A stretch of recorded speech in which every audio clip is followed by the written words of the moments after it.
জীবন ছেলের জন্য সবকিছু করেছে। নিজের শখ মেরে ছেলেকে ভালো জামা কিনেছে, নিজে না খেয়ে ছেলেকে খাইয়েছে, বৃষ্টির রাতে নিজে ভিজে ছেলেকে কম্বল দিয়েছে।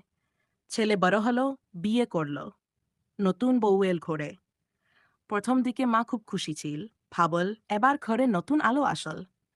কিন্তু কদিন পরে মা বোঝে ওই আলোটা শুধু ছেলের ঘরেই জ্বলছে, তার ঘরে অন্ধকার। বউ মাকে বুড়ি জামেলা বলে, ছেলে শুনেও চুপ থাকে। মা ভাবে আমার লালটা কি এমন হয়ে গেল। একদিন মা অসুস্থ চুপচাপ বসে থাকে। বউ বলে, উৎসব নাটক। ছেলে আবারও চুপ।